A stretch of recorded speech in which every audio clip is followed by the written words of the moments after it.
Hey guys, welcome back. bjthebrave here. It's been a little while since my last video. We've had quite a busy week this week, and I have not been able to play the game as much, and obviously therefore make content. However, since the release of the Terran Vanguard, I have had a few decks that I've been kind of working on and brewing, and been speaking with some of our old Tyranid guru masters such as Shimetsu, and yeah, I've got like 3 or 4 decks that are pretty cool that I still want to play a lot more with. But this deck that I'm bringing you today, I'm calling PingPhage, and this is a deck that I have really been enjoying, and I feel works really well in that the cards are all very synergistic in this deck. So what I'm going to do in this video is kind of like just break down, as usual, like a little bit about why the card choices are and what we're trying to achieve, and then we'll obviously get into some games as well, so you can see how it works. So this is a Neurothrope deck, so obviously we want to be making use of Neurothropes. Very cheap, 1 energy Warlord talent, which is the Spirit Leech, and obviously for those who are new to the game, it simply deals 1 damage to an enemy, or it gives 1 health to a friendly unit. If we put that on a Synapse creature, obviously that means that we are getting potentially 3 different units that benefit from the health buff, and that can include your Warlord, and that's important to note. So, you know, the thing about the Spirit Leech is just an incredibly flexible power. And what we're trying to do in this deck is make good use of that. So we run a lot of things that have like the artifice ability, right? Things that kind of do something whenever we use a stratagem, because we've got such a cheap stratagem guaranteed every single turn. So we run Encircle the Prey because this is another good way of protecting our units on the board. What we're trying to do in this deck is obviously build the board and make use of the stratagems to kind of like try and edge value out over our opponents, and that's kind of the strategy. And then we sort of overwhelm our opponent either with our board, or we can kind of play into a combo later. So the overall sort of focus of the deck is kind of similar to most Tyranid builds, to be honest, but the difference here is that we're able to create wider boards, and we're able to get the engines going a little bit more cheaply, and actually that's a good word. Those who have played other CCGs might think of words like engines. I would say that a card like Sporocyst, for example, is an example of an engine, because the more we trigger Artifice, the more value this card gives us. So you have the value of the card itself if you just play it on 4, but then, if you imagine the Sporocyst getting 3 Spore Mines out, the value of that is suddenly way greater, right? So that's what we mean by an engine that given time can kind of build additional value. And your opponent will generally try to shut down engines as quickly as possible. So as I say, we run the Circle of Prey because that protects our engines, that enables us to continue to develop our board plan. We also do run the 2 Predator Instincts. I find that this card is essential. I've tried to play around with dropping this card, but for only 1 energy, I find that it's just too important. Where people often think about like the Venomthrope, which we do run 2 of. Obviously, that combination is very powerful, but it actually just works pretty much with anything, really. Like, if you just need to trade the board, it's just flank, isn't it? We all know how powerful flank is in this game, so we do run 2 of those. We run 2 Adrenal Surges. We do have of course, the Ravenous Hunter, so the Adrenal Surges combo well with that for a very powerful finish. But the Surges also, given the +2 melee or range attack, they can also, especially in the early game, they can really help our Warlord to trade with something. You stick this on the Neurothrope, for example, and he has 4 ranged attacks, so he can deal with a flyer pretty easily. You combine that with the ping from his Warlord talent, that's 5 damage you can do just from your Warlord alone.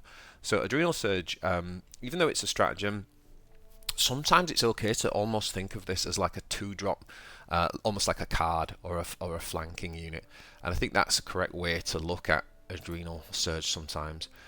Now the Enhanced Organism, I only have 1 in here. I mean, honestly, if I could fit a second one in, I probably would. But I think it was just a case of, looking at the rest of the deck and the balance that we've got, just not really finding the slot for it. Of course, you could drop 1 Encircle the Prey, or 1 of something else to put that in. Perhaps the Hyper-adaptation will come onto it, but in this particular version, I'm just going with the 1. And again, I really want to hit that on a Synapse creature. So we get to really maximize the value of the +3 health, and that again can help our engines to survive. It can help our Warlord. Playing that on Broodlord, for example, that's +6 to your Warlord health, so that's a really good cheap heal. Now, on to the next card, we have the Hormagaunt. Now, some of you might be surprised about this card. I went through some conversation with Shimatsu about this one, and he kind of convinced me that this is actually pretty good right now, and in quite a lot of Tyranid builds, but particularly this one, because what this does is it gives us first of all, it gives us a proactive drop on multiple energy level turns. So what do I mean? We could play it on turn 2. Well, sorry, when I say turn 2, it's energy 2, which is turn 1. Always confuses me in this game, that does. But we could play it on when we have 4 energy, right? And we could play 2 of these. We can play it when we have 6 energy, and we can play 3 of these. And obviously we can play an 8 energy as well. And so most of our engines require us, like the Sporocyst, really we get where we want to get this going is sort of turn 5, because we can play this on 4. We can play this for 4 energy, plus we can use a stratagem, right? So a lot of our cards are looking for that synergy with a stratagem. Whereas what the Hormagaunt is a proactive drop, and by that I mean we can just play it on curve, and we're not worried about, oh, have we got, do we need to combo it with a strategy? We don't need to do that. So that's the first advantage that it gives us. The second thing is that it's actually, the 3 attack plays really well into some of the meta decks at the minute. So obviously Swarmlord has terrible time dealing with ranged units and often uses melee attack. So, Swarmlord getting rid of these takes a lot of damage himself, as do his units. Similarly, Chaos as well. The Black Legion often, if you look at their sort of flanking units and things like that, they're often melee only. They're not ranged. So again, the Hormagaunt trades quite nicely into those. So yeah, the Hormagaunt is a pretty flexible card. We can obviously swarm it up and build a big unit out of it if we want. Or we can just play it out as a wider board, which is often what I do. And generally speaking, against Chaos and Swarmlord, I would keep this card in your opening mulligan if you get it, and I would potentially play it on energy 4, which is turn 3, so we can just put 2 of them down. But other than that, we would probably normally mulligan the card away, and we would probably look to play this around turn 6. It's actually, I really like playing it proactively on turn 6, so putting 3 of them out generally as 3 different units on turn 6. But as I said, turn 4 is also pretty good, and especially against Chaos and Swarmlord. So that's the Hormagaunt. Now, another card that's kind of interesting and been having a lot of fun with this is Hyper-adaptation. We've already said that this is an engine type of build, this PingPhage deck. So Hyper-adaptation actually plays really well into it for 2 reasons. One, because it gives us yet another stratagem, and that's going to have synergy with some of the engines that we're going to talk about. But also, what it does is improve our engines, right? So if we want our engines to survive, then this is a really good card for helping it to survive. We already run the stealth, but what about when they're not under stealth? And that's where hyper-adaptation can be really, really good. And so we actually run 2 copies, and often we'll look for things like armor. Sometimes we'll use stealth, sometimes we'll go for the extra health if we need a trade and we need the extra range damage on melee. So it's quite flexible as well in terms of what it can actually give us. And as per usual, if you've not already thought it, we're talking about the Tyranids here. So again, it's not about just giving one friendly troop this, it's about thinking about synapse, so that you can give this ability and this buff to multiple different units. Note that it doesn't obviously affect your Warlord though, only the troops, so that's just an important side note. So we run 2 of those. We run 1 Infestation Node. This is again our opportunity to kind of copy those important engines, so that if they do get removed, we can essentially play them out again. Another thing is that you can benefit from, if you've played Hormagaunts and you play Infestation Node on a Synapse creature which captures a Hormagaunt, then that means that you have new Hormagaunts in your hand, so you can then build next turn an already established board of Hormagaunts, which means you get a bigger unit and then can smack either a big unit, enemy unit to trade, or you can go face. So there's some pretty good tactics actually involved with Infestation Node in the deck. Of course, we run the newly buffed Infinite Biomorphologies. it's just fun now. This card just feels right. It just feels like this was always meant to be a 2-drop. I always used to find on 3, even if you had it in the opening hand before, and if you didn't have it in the opening hand, it was pretty pointless. But even when you had it in the opening hand, I used to feel like, oh, kind of a bit slow, kind of sacrificing a turn. I could have played a Genestealer, I could have played my card draw. You know, it just feels a bit. Whereas on 2, it's perfect. It's just such a good alternative to only using your Warlord talent in the first turn playing this. So it's a fantastic card. And even if you draw into it a few turns later in the game, for only 2 now, it's a bit more playable. I really think they've nailed this now. I'm really, really happy with this card. And the other thing is that it kind of acts a bit like another the hyper-adaptation is like another form of it. So we kind of have quite a lot of adaptation in this build, which I really, really love. So next up we have the Nodebeast. No surprises here, just a really solid Synapse engine. So we've got the Nodebeast, and then we have the 2 Genestealers giving us a great 3-drop. And I also consider the Genestealer to be an engine, and as in that, you know, obviously every turn it can put a new card back in our hand, so it's constantly giving us value. By now you know this card, guys. Obviously we can give it very flexible stuff. It can build into a giant Genestealer. We can just keep going wide and keep generating a card. It can benefit from our engines. It can benefit from our hyper-adaptation that we talked about earlier. So the Genestealer fits very, very nicely and gives us a nice early play. I would always look to keep this in the opening hand, along with the Infinite Biomorphologies that we talked about earlier, and any engines that we get as well. We do run 1 Leviathan Tendrils. I think where I'm at with this, guys, and this is really up to you, and kind of like it's a little bit of a flavour thing. I've currently got 1 Tendrils, and then I've got 1 Infestation Node. I can't really decide which one I like best. I think I prefer Infestation Node, but there are kind of certain board states and certain times where the Tendrils is better. So I can't quite decide. So I'm just avoiding the headache and saying I'm going to run 1 and 1. I don't know if that's correct, but that's where I'm at the minute.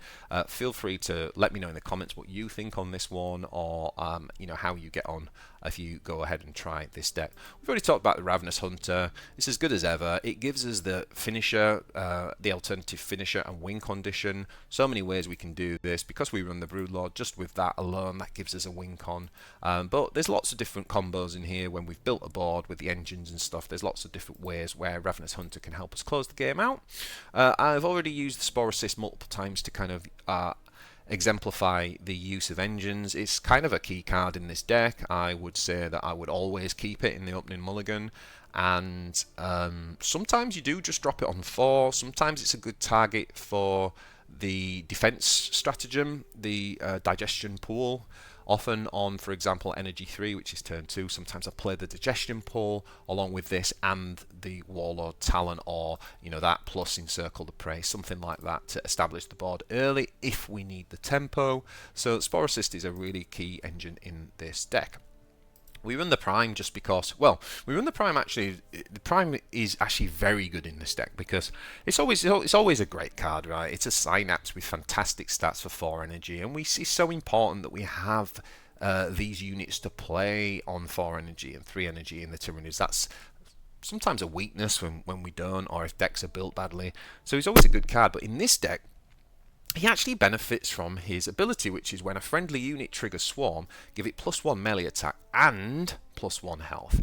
So because we run the Hormagaunts, you know, because we have the Genestealers, there are lots more opportunities in this deck to actually benefit from his secondary ability. Now we do run the Venomthropes. This is a card in the Tyranid deck that I have a very weird relationship with this card. I hate playing against it, but I kind of don't like playing it. I really desperately want to drop it every time I build a Tyranid deck. This is the card I always want to like just not include and try to be clever about and sort of think, oh, this is where I'm going to free up some slots. But you know, I'm obviously not clever enough because I just haven't found a way, you know, as I say, we do run things like the flank, the predator instinct, so it just has too good a synergy. It also does give us another proactive drop without needing synergy sometimes. And because of the engines in this deck, I've even had games where this thing gets up to like 10 health pretty quickly, or it can just grow, and it's a real problem. It is a real problem for our opponent because they've either got to hard remove it quick, or they've got a real issue around how do they proactively develop their board. And because we're trying to dominate the board and develop the board, it really causes them a problem of like, what do they do? So it's a very disruptive card, and as I say, for some reason I don't like it, but I can't deny its greatness. So it's in the deck and giving us that hard removal. Now then, partly what the deck is named around, it's not because it's any more key of a card, but it is, you will notice in this deck, it is replacing the Carnifex, which is actually one of my favourite Tyranid cards. And, what I've come to learn is that the Psychophage is essentially a Carnifex. You need to think of it like a Carnifex. And it is a Carnifex, but for the Neurothrope. It's a Carnifex that benefits from the ping synergy. So if you're going to play this over the Carnifex, you have to sort of have a deck like this for it to make sense, right? Because the Carnifex is just so good in terms of its raw stats and everything. But the Psychophage, I think having the ability to first of all have very similar stats to the Carnifex, it obviously doesn't come down with the armor, which is a big deal, but other than that, it will generally have a 4/4 because the enemy Warlord will be damaged. So it will generally have the same stats. It could actually end up bigger if we can, wound an enemy unit. Obviously, that would be a 5/5. Anything bigger than that's probably wishful thinking, but it does happen occasionally. So it's kind of very similar, but the difference is obviously that we have this wonderful stratagem, which is dealing 2 damage to a damaged unit, and if the target dies, give +1 health. This is really cool because Tyranids don't have a ton of ping damage usually, and yet in this deck we have a lot of ping. We have the Neurothrope pinging away with a Spirit Leech, doing 1 damage, and then we have the Psychophage being able to do 2 damage, and not only doing 2 damage, but where we're trying to build this board, getting that health buff as well. It's really powerful Feeding Frenzy if you can get it off, and we are pretty good at being able to protect the Psychophage in this deck. I also find that Psychophage benefits as well because it's one of those cards where you really want it to stick around. So it does benefit from things like the Hyper-adaptation strategy and the Infinite Biomorphologies and all those things that we talked about. So the Psychophage is pretty cool in this deck, and you are more than okay with not running the Carnifex and running that instead. If you did want to kind of have more 5-drops, you could drop a Venomthrope and maybe 1 Predator Instincts, and then you could put Carnifexes in as well. If you just can't live without your Carnifexes, and trust me, I get it. I can say I love the Carnifexes, so I could understand that. But maybe that's something for me to test. But I'm quite happy with the kind of curve as it is, to be honest. Next up, we have the Broodlord. I don't really need to say much about it. Probably the best Tyranid card, certainly one of. Fantastic. Top tier, S tier legendary, and the double synapse, just with everything that we've said, all of these things, imagine playing Hyper-adaptation, imagine playing, Infestation Node, Enhanced Organism, any of these, Adrenal Surge, with the Broodlord. It's just insane, guys. The value is insane. So, and of course, just the Broodlord, along with the Ravenous Hunter, that in itself is a 20+ damage combo and helps us just close out games easily. So we can't go without the Broodlord. We run the 2 Hive Crones. We're careful in this deck not to have too many kind of high energy costing units because we really want to make use of that sort of ping synergies. And by pinging, that could be the ping damage that we talked about, but also I just mean kind of cheap stratagems as well that enhance our value. So not too many, but we do run the Crones because I find that the Crones are just for 6 energy. Not only are they great value, you're really well statted, flying units that are tough to take out with the 7 energy, but the 3 damage, the instant ability to kind of affect the board. It's more ping damage, a slightly bigger ping if you like. So it's they make the cut, and often the Hive Crone can help us kind of like win back a board that we're slightly losing, and then the next turn we can even sometimes drop a even just like a single Nodebeast and Ravenous Hunter, and then obviously the Crone can do double attack, as can your Warlord. So there's the Crones are just very good. And we run the Neurotyrant last but not least. Now, the Neurotyrant also fits very well into this deck, right? Because, again, a great target for Disruption Pool. I think the Ecclesiarch talked about that in his kind of like breakdown of the new cards, how, you know, playing this out on turn 4, just playing it and doing nothing, it's just like, what does your opponent do? Like, if they don't have hard removal, they're not going to be able to trade down with this. Very few decks are anyway on turn 4, so it's very powerful in that way. But it also just means that because we don't run lots of like late game big cards, this just helps carry us into the late game, right? If we are talking turn 8, turn 9, turn 10, turn 11, this card is just a beast. Being able to play this as a flying synapse creature, and obviously creating copies of all of these, you know, the Enhanced Organism, the Adrenal Surge. So it's often another reason why we're okay with running one-offs of some of the stratagems, because it makes the Neurotyrant like a Swiss Army penknife, right? It's like, what tool do I need for the job? Okay, I need more heal. Right, let's just play Enhanced Organism, get double that. Let's play Hyper-adaptation and cement our board trading, you know, whatever it is. Let's play Infestation Node and fill up our hand because we need more card draw, and we're in a longer game with Imatech or something like that. So Neurotyrant just gives us some really good late game, and it enables you to run the card. Obviously, if you're newer to the game and you are perhaps newer in terms of your Tyranid collection, you might not have this card, and I would say that's okay. I would say that if you are looking to kind of build towards this deck, for example, don't rush the Neurotyrant. You know, the other legendaries are more important, I would still say, in the deck, and I'd get those first. Certainly the Broodlord and the Ravenous Hunter, and maybe even Infinite Biomorphologies. But so you can run without this card, but I would definitely include it if you have it. Some good alternatives to it for it would obviously be things like the Hive Tyrant. So we've already talked about the Carnifex, that could be another one, but things like the Screamer Killer could be a good replacement. The Hive Tyrant, if you've got that legendary instead, could be a good replacement. But obviously if you have it, then hey, have fun. Other things to consider if you are missing some of the cards that we've talked about, I think the Tyranid Warrior fits in nicely. Again, it's low curve, it gives us synapse, so it can play into our engine strategy a little bit. I also think that proactive engine is the Biovore. Some people don't like it. I think it's a good card overall. It's, you know, it's in certain metas it's not great in that it doesn't trade too well with its only 1 melee attack. I really wish this was 2 melee attack. Look at the size of these spikes. You know, this guy is not just a gun, but you know, it is what it is. And if your opponent is taking out the Spore Mine, then they're not attacking your face, or they're not damaging the Biovore. So in terms of kind of spreading out the value, it does fit into the synergy pretty well. So there's some of the alternative cards.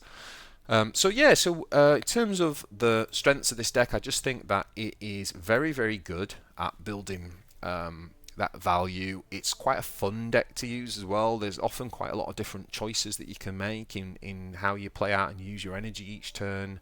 You tend to get on the board a bit earlier than you do with other Tyranid decks, which I also like about it.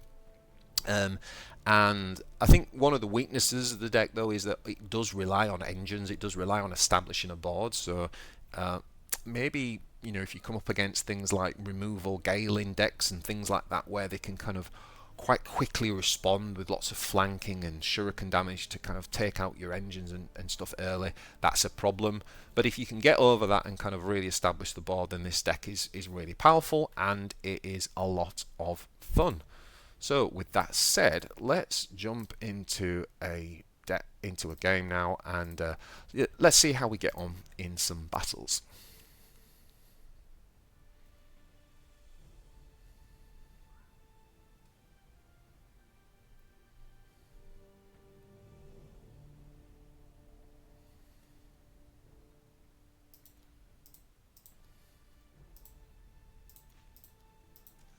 We'll disable the bots. We don't want to see bot play, do you?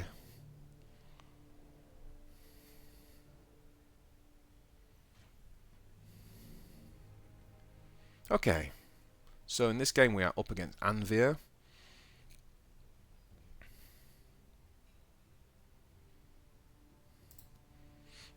That's actually quite a good opening hand. We'll keep that. And we will actually keep normal conditions here because we want to play the Infinite Biomorphologies on the first turn.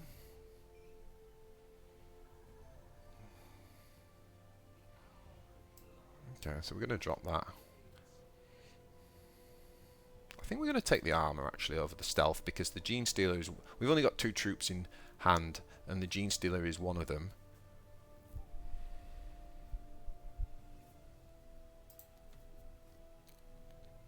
We're probably the beatdown in this game. Maybe we should have attacked first there.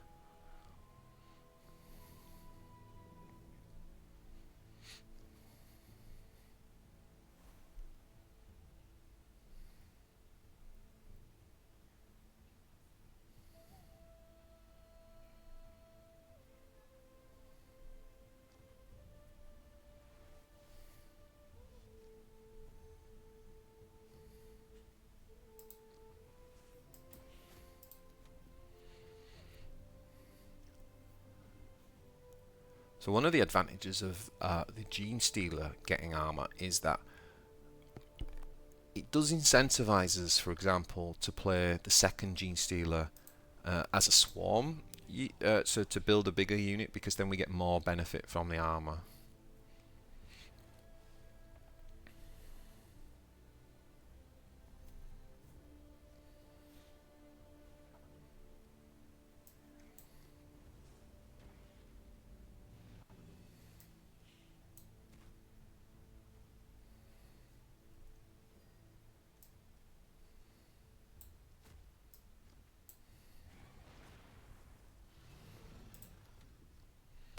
So like this now, we obviously have the 5, you know, we did have 6, but now we've got the 5 health, but benefiting from the armor buff.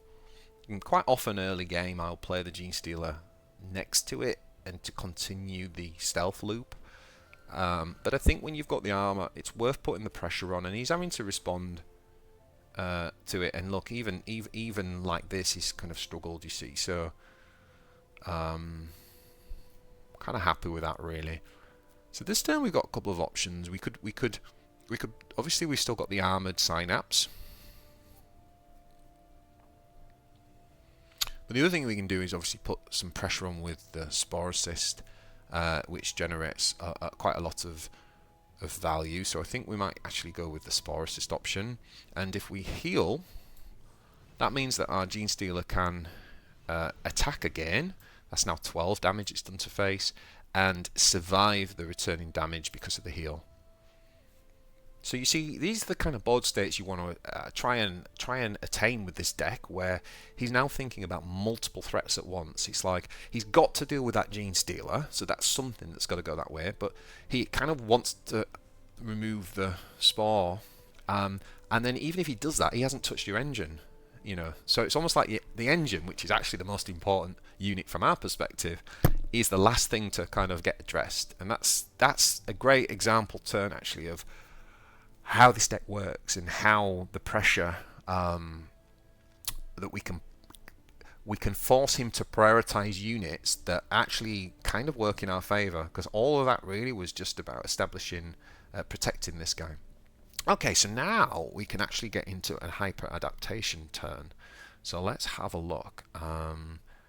Now, do we want to re-establish a Genestealer, or do we want to put a thrope down here? Let's have a think. Don't really want to play this yet because we've already got a synapse. So I think what I'm going to do here...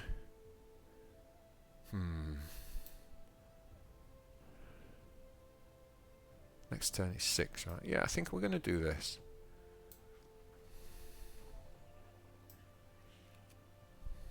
So I think I'll clear that with face, because we're still quite healthy at the minute. And I think I'm going to play a hyper-adaptation. And I'm going to go for the armor and just make it more difficult for these 2 units to die. One of the things that we're thinking about there is obviously if we'd gone with the Nodebeast, we could have armor 2 on it, which would be really quite tough for Eldar to deal with. But again, we don't really necessarily need to throw that in there when we've already got a synapse. We've got to be a little bit careful with our synapse engines usually. We are a little bit spoilt with this hand because we've got the double Nodebeast, so we can be a little bit more cavalier. Okay, so he stuns this, he can't remove it. This is quite painful for the Eldar, I think.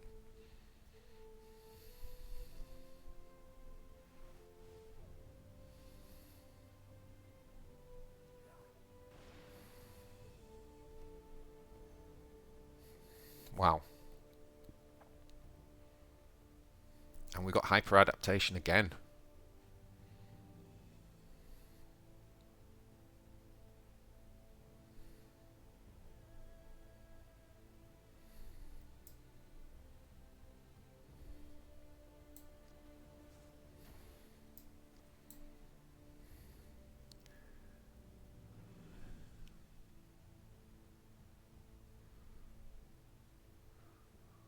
Now, do we go for the health or do we go for stealth? I think here we go for stealth. The only problem with this is it doesn't play too well around around the storm, on the Eldritch Storm.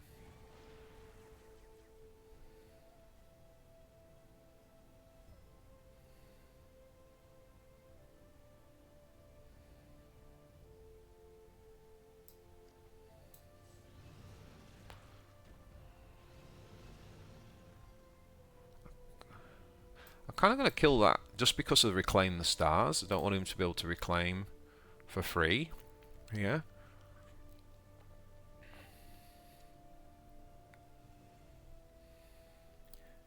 Yeah. Yeah, that was the problem with that play. Okay, we got a little bit punished for that. Sometimes you have to pick what you're playing around. We kind of played around the stars, but we probably should have played around the storm a little bit more.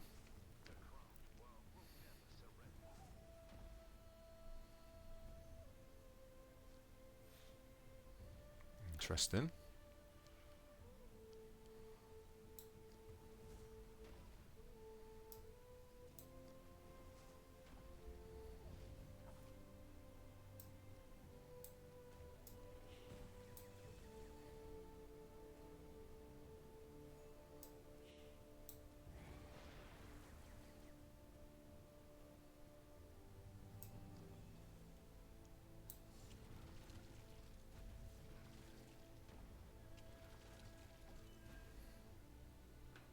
I think I'm going to put heal on this, just to make this a target that can't now be taken out by the stones. He's used one AoE, and now he's got another wide board to deal with.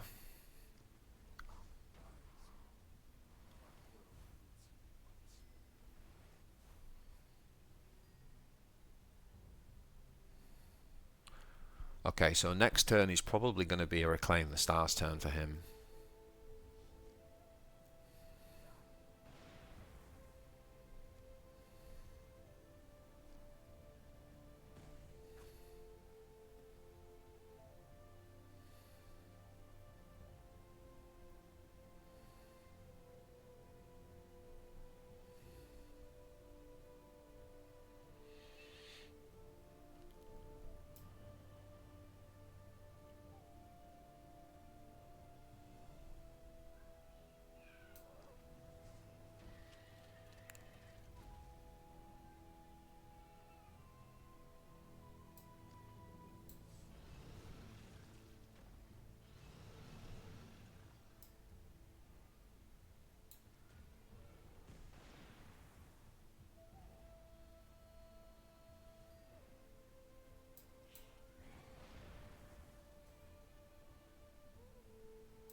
I think I slightly messed that turn up because I might have actually buffed this.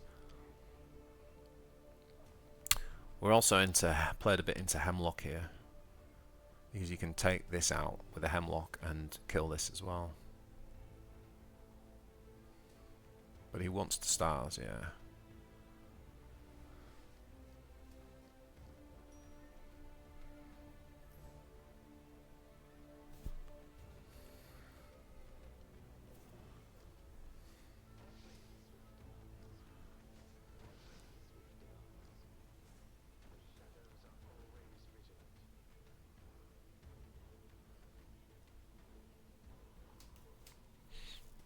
Here comes the response squad. Does he hit with the storm as well?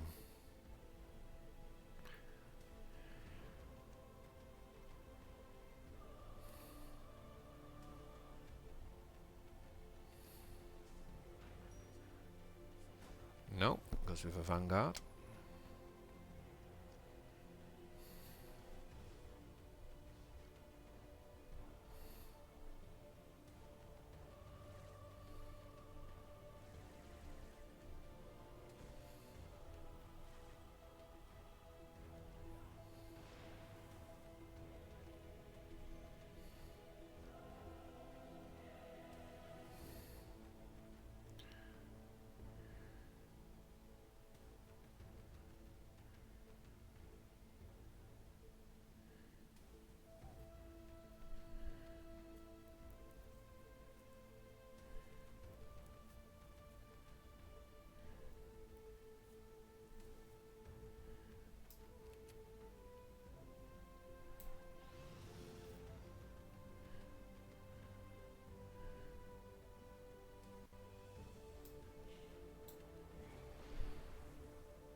Quite a lot of different ways we could have played that turn, but what I've really tried to go for is just setting up as much value as possible.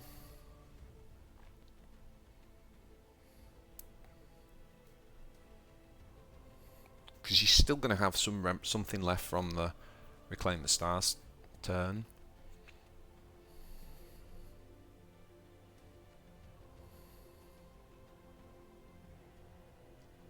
Shroud Runner. Another Reclaim the Stars, okay. Oh dear. Hell of a game this. Oh, into the into the circuit. No. Oh god. Oh boy. I think we might lose this now, yeah. God. Insane. Still got 5 energy and 5 stones. Wow. Oh, okay, yeah, and here comes the Hemlock. That was the big one. I think the Hemlock was going to decide this for him. And he managed to get it.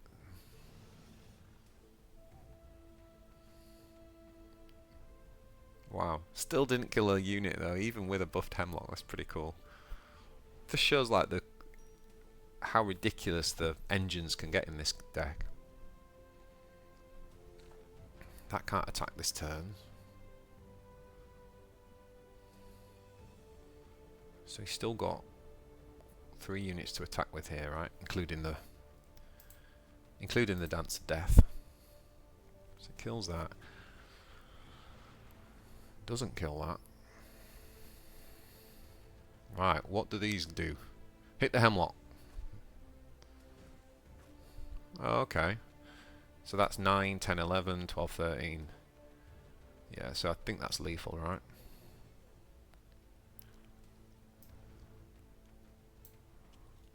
Oh no, I put it on the wrong thing. Oh, what an idiot. So 9, 10, 11, 12, 13, yeah. So